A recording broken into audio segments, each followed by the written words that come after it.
From the people who blew us away with Path of Exile 3.0 by releasing 6 new acts instead of the one that we were expecting, we now get 7 new acts, which GGG calls Path of Exile 2, which is still part of Path of Exile 1.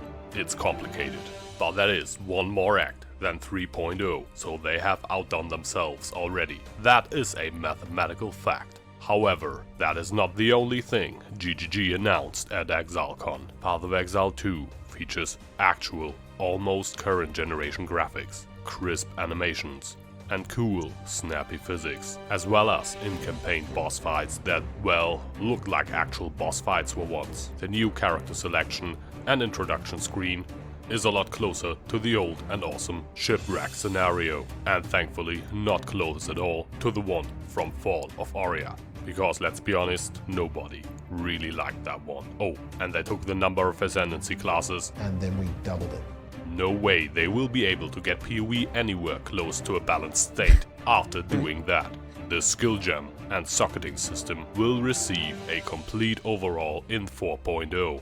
We will have sockets in our skill gems, and socket the active skills into items, and then socket support gems into the skill gems. Yeah, I think they actually managed to make the skill system even less intuitive and hard to explain than it already was before. But apparently, we can have up to 8 sixlings now. Power creep.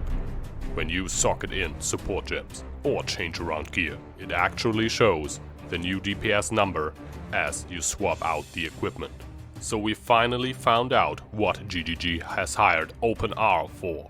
Path of Building died for this. There will also be shapeshifting in Path of Exile 2. Now there is nothing left that Diablo has over PoE. Well, aside from a stable frame rate, of course.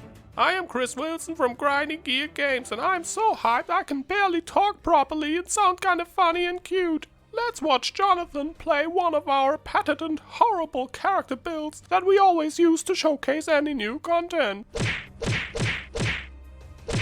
By the way, we also have revamped Endgame for 3.9.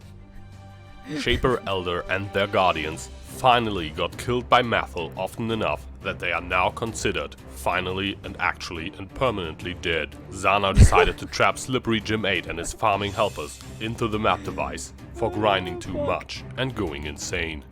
I swear, that is the storyline. Yeah, now those YOJI. guys are the new endgame bosses, with their own touched items and boss drops, such as Support Gems Plus. I bet GGG's accountant came up with that name. They are basically better versions of existing support gems and take forever to level up. How creative. Power creep. After socketable items, the socketable passive tree, and socketable currency, a socketable atlas. So stay tuned for Path of Exile 3.10 socketable alright. NPCs, Path of Exile Socketable 3.11 socketable maps, and Path of Exile 3.12 socketable streamers. And of course, Path of Exile 4.0 will have socketable support gems. By the way, only one of those was made up. The new atlas will start in the middle and you work your way to the outer areas. You can level up the map tiers and socket items into the atlas, which will manipulate the atlas in ways only Carve will be able to fully understand. There will be 5 new endgame bosses, and let's be honest, most of us will never kill them, but you get to see Mathel play new content, which is nice. On top of that, there will be a new challenge league in Metamorph League, which is about as catchy a name as Support Gem Plus. GGG's accountant probably gets a pay raise now. You extract ooze out of enemies and bosses. Use the ooze to craft new fancy changing bosses, but you will never do that because selling the ooze will be more profitable. Oh, and we made Path of Exile mobile to really show the competition that we do everything they do, but better. Eat shit, Blizzard. Lol.